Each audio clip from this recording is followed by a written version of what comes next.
The discovery. The vast emptiness of space held secrets that Admiral Thexavara believed she understood completely.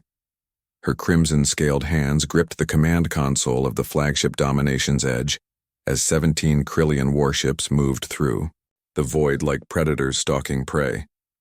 For 3 centuries, the Krillian Empire had expanded across the galaxy, and each conquest followed the same predictable pattern. Find a world, study its inhabitants, overwhelm them with superior technology, and claim their resources. It was a formula that had never failed. The blue-white star ahead of them burned steadily, surrounded by planets that orbital scans suggested were rich in rare minerals. But what caught Thexavara's attention was the third planet from the star, a world covered in blue oceans and swirling white clouds. Intelligence reports indicated that this species called themselves humans, and they had recently begun expanding beyond their home world to establish colonies on nearby planets. Science Officer Zentai, begin deep planetary scans. Thexavara commanded, her 4 yellow eyes focusing on the tactical display. Her voice carried the authority of someone who had conquered 47 worlds and never encountered serious resistance. The bridge of her ship hummed with quiet efficiency as her crew prepared for what they expected to be another routine subjugation. Zentai adjusted his scanning equipment with practiced movements. His pale blue skin reflected the light from his console as he began the standard analysis protocol. Every species they had encountered followed predictable technological development patterns. First came fire, then metallurgy, then basic machinery, and finally, primitive space travel. The humans appeared to be somewhere near the end of this sequence, which made them perfect targets for conquest. "Admiral, I am detecting a single vessel in the outer system," Zentai reported, his tone carrying the boredom of routine. "Approximately 2,000 life forms aboard. The ship appears to be near the ice giant the humans call Neptune." He paused, adjusting his controls to get clearer readings. Based on initial scans, they are using fusion technology, but the energy signatures are unusual. Thexavara nodded with satisfaction. A single ship with a moderate crew was exactly what they expected from a species this young. The Krillian plasma cannons could reduce such a vessel to cosmic dust within minutes. "Define unusual, Science Officer." Across the solar system, Captain Elena Rodriguez stood on the bridge of the United Earth ship Perseverance. She was a woman in her 50s with silver-streaked black hair and eyes that had seen both the wonder and danger of deep space exploration. Around her, the bridge buzzed with quiet activity as her crew performed their duties with the calm efficiency that came from months of working together in the depths of space. The Perseverance was not what most species would consider a typical warship. While it possessed defensive capabilities that could protect it from virtually any threat, its primary mission was exploration and assistance. The ship carried advanced medical facilities, terraforming equipment, and diplomatic resources designed to make contact with new civilizations in a peaceful manner. "Captain, we're detecting unusual energy patterns at the edge of our sensor range," reported Lieutenant Marcus Chen from his position at the tactical station. Marcus was young for his rank, but his brilliant tactical mind had earned him respect throughout the fleet. His fingers danced across his console as he tried to isolate the strange readings. Multiple contacts, definitely artificial, moving in formation. Rodriguez walked over to Marcus's station and studied the display. Faint energy signatures flickered at the extreme edge of their detection range, moving with the purposeful coordination that suggested military vessels. After 20 years in deep space, she had learned to trust her instincts. And right now, those instincts were suggesting caution.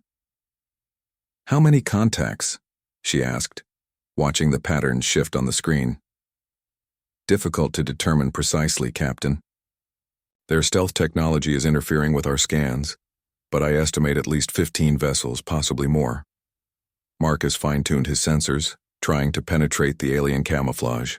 "Whatever they are, they're definitely not from Earth or any of our allied worlds." Dr. Sarah Kim looked up from her station at the science console. She was a xenobiologist who had dedicated her career to studying the possibility of alien life, and her equipment was designed to detect biological signatures across vast distances. Today, those sensors were picking up something extraordinary. "Captain," she called, her voice tight with excitement and concern. I'm detecting non-human biological signatures. Multiple species, actually. The readings suggest reptilian characteristics, with enhanced bone density and cardiovascular systems adapted for high-gravity environments. Rodriguez felt her pulse quicken. First contact with an alien species was something every space officer trained for, but few expected to actually experience. The implications were staggering. Humanity was no longer alone in the universe, and whoever these visitors were, they had arrived in force. All stations, yellow alert, Rodriguez announced calmly. We may be about to make history. Everyone stay sharp and remember your first contact protocols. Let's assume they're here for peaceful reasons until proven otherwise.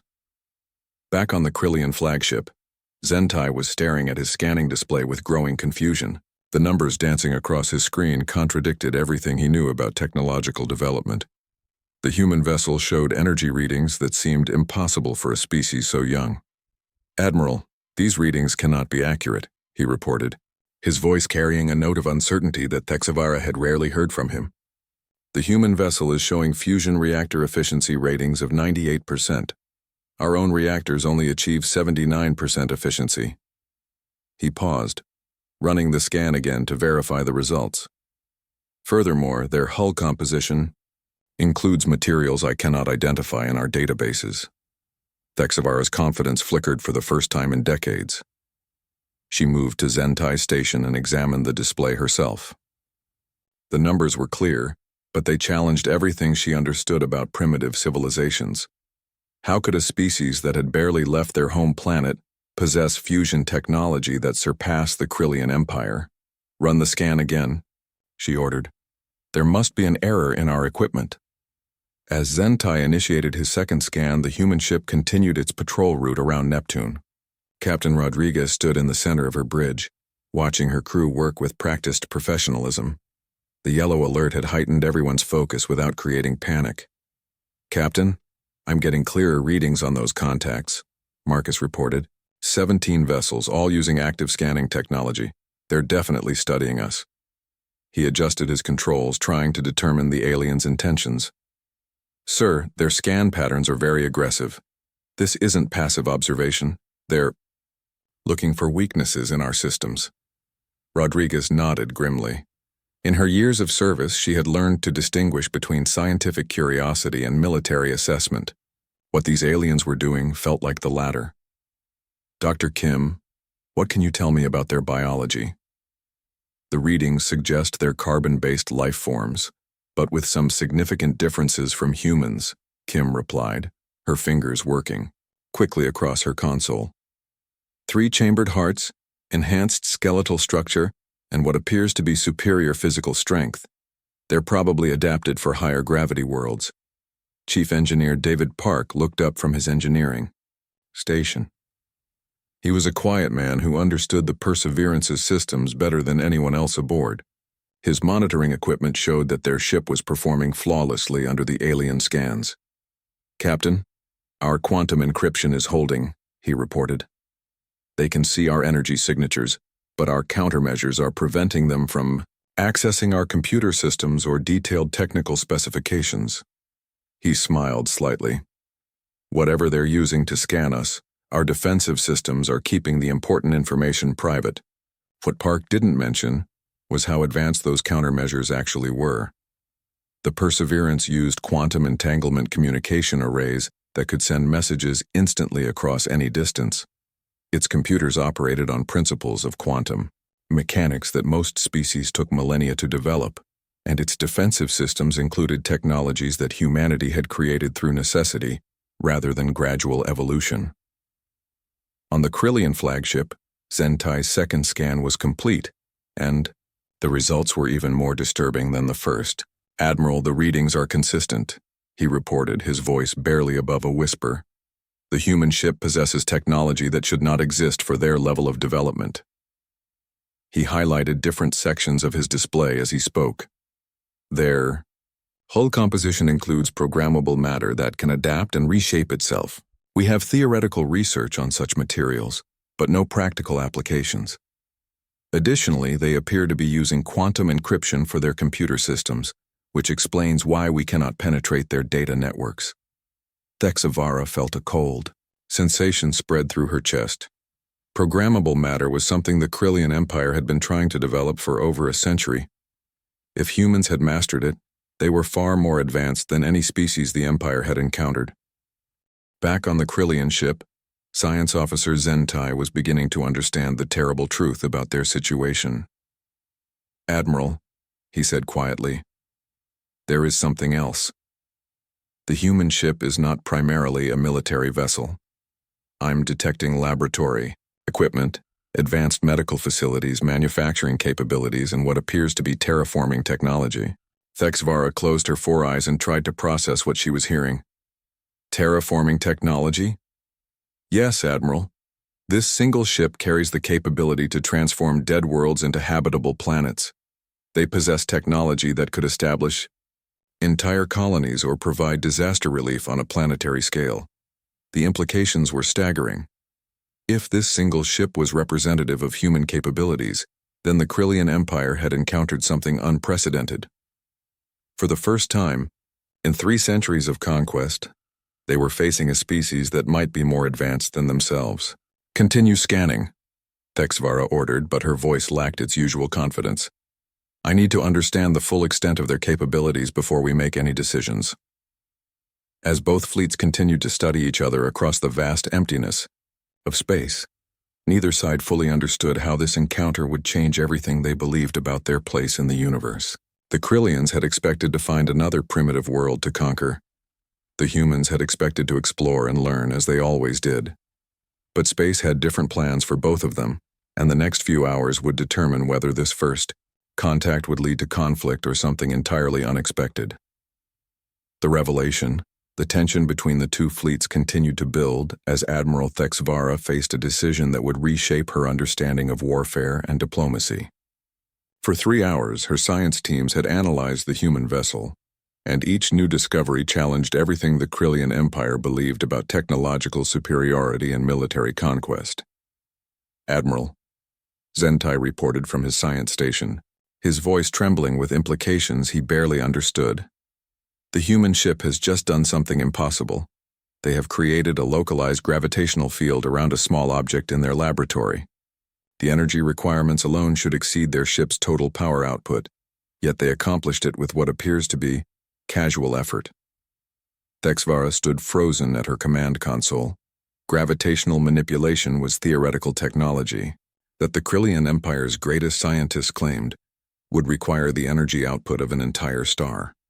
Yet these humans were treating it like a routine experiment. "Are you absolutely certain of these readings?" she asked, though she already knew the answer. "Beyond any doubt, Admiral. They possess mastery over fundamental forces that we considered impossible to control." Zentai paused, consulting his instruments again. "There is more. I am detecting what appears to be medical technology that operates at the quantum level. They can apparently rebuild living tissue from individual cells and extend biological lifespans indefinitely." The implications struck Thexavara like a physical blow. If humans could heal from any injury and lived indefinitely, they would be nearly impossible to defeat in any prolonged conflict. More disturbing still was the realization that such advanced beings had chosen to build exploration vessels rather than conquest fleets. On the bridge of the Perseverance, Captain Rodriguez was receiving her own updates about their mysterious visitors. The picture emerging from their scans painted a complex portrait of an aggressive, but not necessarily hostile civilization. "Captain," Dr. Kim reported from her xenobiology station, "I've completed a comprehensive analysis of the alien fleet. They're definitely a military force, but their technology suggests a civilization focused primarily on conquest, rather than exploration or scientific advancement." Rodriguez studied the biological data scrolling across Kim's display. "What do you mean by conquest-focused? Their ships are designed purely for warfare and resource extraction. I'm not detecting any scientific equipment, medical facilities, or diplomatic capabilities. It's as if their entire civilization is built around expanding through military force." Kim looked up with concern in her eyes. "Captain, I think they came here to invade us." Marcus Chen turned from his tactical station with a grim expression. "That would explain their scanning patterns, Captain. They've been analyzing our defenses and looking for weaknesses for the past 3 hours. Rodriguez felt a familiar weight settle on her shoulders. She had hoped their first contact with an alien species would be peaceful, but the evidence suggested otherwise. Still, her training and human nature demanded that she try diplomacy before assuming the worst. "Open a communication channel," she ordered. "All frequencies, maximum power. Let's see if we can talk to them." Chief Engineer Park looked up from his console with surprise. "Captain, are you sure that's wise? We don't know their intentions." "That's exactly why we need to find out," Rodriguez replied firmly. "We're explorers, not conquerors. If there's a chance for peaceful contact, we have to try." The communication array of the Perseverance activated with a gentle hum, sending signals across multiple frequencies toward the alien fleet. The message was simple but profound. Mathematical sequences that demonstrated intelligence, followed by basic pictographic representations of peaceful intent. On the Krillian flagship, the communication officer nearly fell from his station when the human transmission reached them. "Admiral, the humans are attempting to communicate with us. They have sent mathematical proofs and what appear to be symbols indicating peaceful intentions." Thexvara stared at the communication display in disbelief. In 3 centuries of conquest, no primitive species had ever attempted to communicate with a Krillian fleet. Most were too terrified or too primitive to even understand they were being observed. But these humans had not only detected the supposedly invisible Krillian ships, they were now trying to establish diplomatic contact. "How long have they known we were here?" she asked quietly. Zentai checked his instruments and his expression grew even more troubled. "Based on their energy patterns and the timing of their communications, Admiral, they have been aware of our presence since we entered their solar system. They have been observing us for approximately 4 hours." The revelation hit Thexvara like a plasma blast. While the Krillian fleet had been congratulating themselves on their superior stealth technology and tactical positioning, the humans had been watching them the entire time. Worse still, instead of preparing for battle or fleeing in terror, they were offering to talk. On the Perseverance, the communication officer received an unexpected response. "Captain, we're getting a reply. It's actually quite sophisticated. They're using mathematical concepts to establish a basic translation protocol." Rodriguez felt a spark of hope. "Put it on screen." The main display flickered and resolved into an image that made everyone on the bridge catch their breath. Admiral Thexvara appeared on screen, her 4 yellow eyes studying the human crew with obvious intelligence and caution. Her reptilian features were alien but clearly expressed emotions that humans could recognize: surprise, uncertainty, and something that might have been respect. "I am Admiral Thexvara of the Krillian Imperial Fleet," she said, her words translated by computers on both sides. "We have come to study your species and assess your technological capabilities." Rodriguez stepped forward, maintaining a calm and diplomatic demeanor, despite the implications of the Admiral's words. "I am Captain Elena Rodriguez of the United Earthship Perseverance. We welcome you to our solar system and offer peaceful contact between our peoples." Thexvara was silent, for several moments, clearly struggling with concepts that didn't fit her worldview. "Your vessel possesses technology that surpasses our own in multiple areas. This was not expected." "Technology isn't about superiority," Rodriguez replied gently. "It's about solving problems and helping people. Would you like to see what we do out here?" Without waiting for an answer, Rodriguez nodded to Dr. Kim, who began displaying images of the Perseverance's recent missions.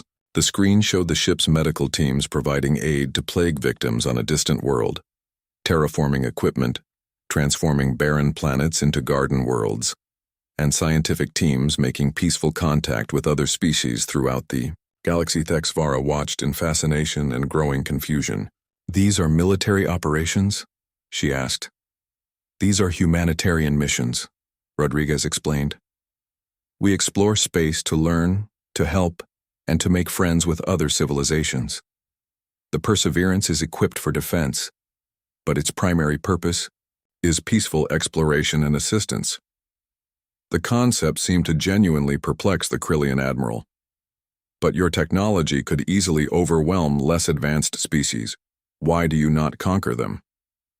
Because conquest doesn't create anything valuable, Dr. Kim interjected from her station.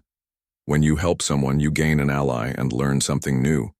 When you conquer them, you just make enemies and destroy knowledge. Rodriguez could see that Admiral Thexvara was struggling with ideas that challenged everything her civilization believed. She decided to take a risk and extend an unprecedented offer. Admiral, would you like to come aboard our ship?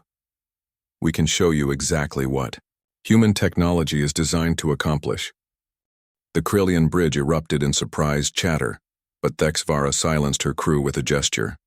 After 3 hours of discovering that her fleet was technologically outmatched, curiosity had begun to replace her conquest-driven instincts. This is acceptable, she replied formally. I will come aboard with a small security detail. An hour later, Admiral Thexvara and 3 Krillian officers materialized in the Perseverance's transporter bay. The transportation technology itself was another revelation. Instantaneous matter transfer across space was something the Krillian Empire had never achieved. Captain Rodriguez was waiting to greet them personally, along with Dr. Kim and Chief Engineer Park. The humans had taken care to make the meeting area comfortable for their reptilian guests, adjusting temperature and atmospheric composition to match Krillian preferences. Welcome aboard the Perseverance, Rodriguez said warmly. We're honored to have you as our guests. As they walked through the ship's corridors, Thexvara observed everything with the keen eye of a military strategist. What she saw challenged every assumption she had made about human civilization.